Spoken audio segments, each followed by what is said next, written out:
6 പേരുള്ള കുടുംബത്തിൽ 5ാമതായി ജനിക്കുന്നു. 3ാമത്തെ വയസ്സിൽ അമ്മ മരണപ്പെടുന്നു. പിന്നീട് അച്ഛനോടൊപ്പം പള്ളിയിലും വീട്ടിലുമൊക്കെ ആയിട്ട് ജീവിതം അങ്ങനെ കടന്നു പോകുന്നു. കൃത്യമായ സ്കൂൾ വിദ്യാഭ്യാസം പോലും കിട്ടുന്നില്ല. 29ാമത്തെ വയസ്സിൽ ഒരു തൂലികാ നാമത്തിലൊരു നോവൽ പബ്ലിഷ് ചെയ്യുന്നു.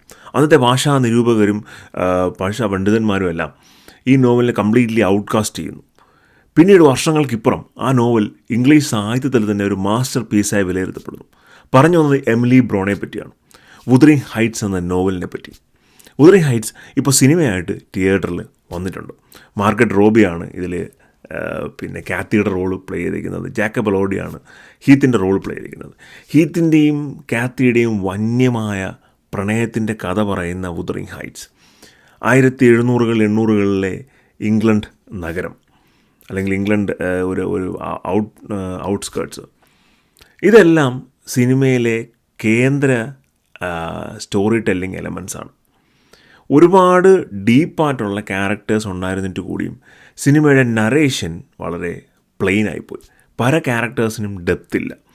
നമ്മൾ പലപ്പോഴും ഈ നോവൽ വായിച്ചാൽ കിട്ടുന്ന പല വിഷ്വൽസിനും നമുക്ക് നോവൽ വായിച്ചാൽ കിട്ടുന്ന ഒരു ഫീൽ സിനിമയിൽ കൊണ്ടുവരാനായിട്ട് അൺഫോർച്ചുനേറ്റ്ലി സാധിച്ചിട്ടില്ല. എന്നാൽ സിനിമയുടെ സിനിമാറ്റോഗ്രാഫി അസാമാന്യ സിനിമാറ്റോഗ്രാഫിയാണ്. ലൈനസ് സാൻഗ്രിയാണ് എന്നാണ് സിനിമാറ്റോഗ്രാഫി. ലാലാ ലാൻഡ് എന്ന ചിത്രത്തിന് അദ്ദേഹത്തിന് മികച്ച സിനിമാറ്റോഗ്രാഫിക്കുള്ള ഓസ്കർ അവാർഡ് കിട്ടിയിട്ടുണ്ടായിരുന്നു. ഇതിലും മിക്കവാറും അദ്ദേഹത്തിന് അവാർഡ് കിട്ടും. കാരണം അമ്മാതിരി വിഷ്വൽസാണ് ഇതിന് പ്ലാൻ ചെയ്തിരിക്കുന്നത്. ഓരോ സീനും മെറ്റിക്കുലസ്ലി പ്ലാൻ ചെയ്ത്, അത് ഇതിൻ്റെ കോസ്റ്റ്യൂംസ് ആയാലും ശരി, ഗംഭീരമായ കോസ്റ്റ്യൂംസാണ്, കളർ ഗ്രേഡിംഗ് ആണ്.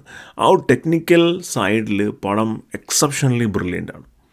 പക്ഷേ അതിനുമപ്പുറം ആ നോവലിലെ കഥാപാത്രങ്ങളെ ഓഡിയൻസിനുമായിട്ട് കണക്ട് ചെയ്യിപ്പിക്കുന്നതിൻ്റെ അകത്ത് സിനിമയ്ക്ക് വിജയിക്കാനായിട്ട് സാധിച്ചിട്ടില്ല. പലപ്പോഴും ആ നോവലിലുള്ള ഒരു റോ ഫീലിംഗ് മിസ്സിംഗ് ആണ്. നോവൽ വായിച്ചിട്ടില്ലാത്തവർക്ക് ഈ സിനിമ ഒരു ഫ്രഷ് അനുഭവമായിരിക്കും.